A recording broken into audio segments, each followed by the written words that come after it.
Hello, my name is Paul Kirkwood and I'm a tutor at Kaplan Financial. I'm here today to talk to you about ACCA P1, in particular ethical theories, and my main aim today is to try and keep things simple. In terms of an introduction, the ACCA P1 paper has ethical theories in a great number of the individual papers. It's important that you're comfortable with ethical theories and they really can be your friend. But I know from my experience when I was starting to prep for this paper as a tutor, I found the ethical theories chapter a little bit daunting. The terminology put me off. So as I said, I'm here today to really try and focus on keeping things simple, what you need to know for the exam itself. Okay, in a little bit more detail, here are the key things we're going to cover. Just two main things. I'm going to review the core ethical theories in the ACCA P1 syllabus and try and explain them in simple terms. There are three that we're going to cover today. That's absolutism and relativism. We're going to extend that and think about deontological and teleological views. And we'll also think about Kohlberg's CMD theory, which is my favourite. For each of them, I want to try and build a little bit of practical exam confidence as well. So I want to see how they've been examined, how the marks are split, and how we can keep it simple in our answers. That's the idea. But let's start with a question. And first of all, who do you think here looks the most trustworthy? Is it man A or is it man B? Take your time. Man A looks a jolly fellow, looks to be enjoying himself, but I think man B looks a professional type figure. So is it man A?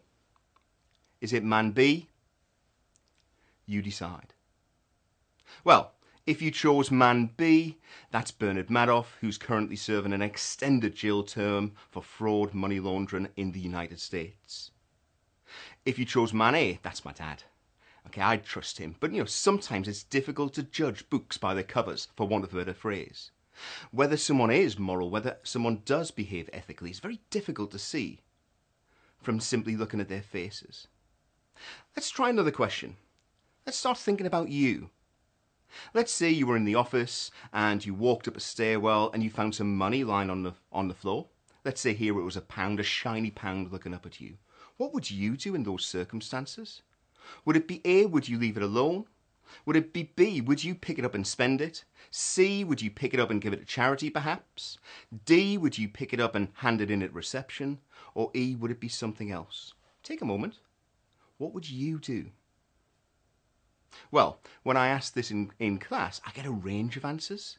I get some people who tell me they would leave it alone. It's only £1. It might be stuck to the floor. I'm not picking that up. I get others who would say, I'll spend it. I get remarkably a high proportion who say they would spend it, but let's leave that there for the moment. I get a number who would say they would give it to charity, and some who say they would hand it in, and some who'd do something else. But what happens if it changed slightly? What happens if I said it was £10 that you found on the floor? What would you do now? Would you leave it alone now? Would you pick it up and spend it? Would you hand it in? For me, for £1, I'd probably pick up the £1. I'd like to think I'd give it to charity, but I'd probably end up putting it in my pocket and spending it. £10, however, that's different. £10, from my point of view, that seems like a lot more money, and I'd probably hand it in at reception. So simply the circumstances of the situation has changed my actual ethical behaviour, my moral decision, for want of a better phrase. Some of you may be saying, no, Paul, I'll do the same. I'd always hand it in, or I'll always spend it. Others, things will be more relative. If we said it was £1,000, would that change your decision? Would you now do something different? Same options. What would you do? Me with £1,000, I'd probably inform the police. So 3 different amounts of money, the same circumstances really, but 3 different outcomes. So that may be interesting, but why am I telling you this? Well, we're going to talk about ethical theories, but they simply are theories. In terms of actual ethical behaviour, that depends on many factors. It could depend on the individual, and that's what we're focusing on today. We're going to focus on ethical theories and how they can impact individuals, how they're applied by individuals, how individuals think. But there are other factors if we were putting this into practice. We haven't got time today to deal with these areas of the syllabus, but it could be the circumstances of the situation. It could be the intensity, the moral intensity of the situation. Ethics is fascinating, and the more you drill into the subject area, the more personal, I think, gain and benefit you'll get from this syllabus area. But we must stick to the theories. So today we're going to cover 3 key theories and start with absolutism and relativism. Well, if I was an individual and I was taking an absolutist stance, you could say that I would follow one set of moral rules. I'd have a set of moral rules in my mind, and whatever circumstances came up in front of me, I would use those rules to decide on the most appropriate behaviour. I believe those rules shouldn't change over time, and I believe those rules should be common to all. That's an absolutist approach. I could use the word dogmatic to describe an absolutist. Now, hopefully there's nothing here that really is difficult to understand. Maybe the word absolutism is, but the actual explanation is very, very simple. I'll come back to that word dogmatic just in a moment. Let's look at the other side, relativist.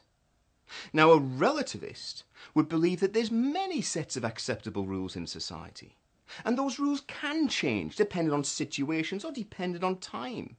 So the rules can change over time. So these are 2 very, very different positions. And in an exam, it can actually be quite straightforward to pick someone who's adopting an absolutist position compared to someone who's adopting a relativist position. If I'm a relativist, I could say that you're adopting a pragmatic position. So what about those 2 words, dogmatic and pragmatic? Well, absolutists, we could say, are dogmatic in their nature. They would believe that there are some absolute truths that should be followed. A set of rules. A pragmatic person would believe that actually, there are no absolute rules. And each situation that we come to, we must assess. Take back to the coin on the stair. Some of you, and the money on the stair, some of you said, no, that money's not mine. I'm going to leave it there. I will not pick it up. I don't care whether it's £1, £10 or £1,000. That's my position. You're following an absolutist path. Me, I was much more relativist. It was only £1. It was £10 I'm going to hand it in. I think the situation changed when it was £1,000. So that's absolutism and relativism, but let's now see how it's examined. Let me just read through the question.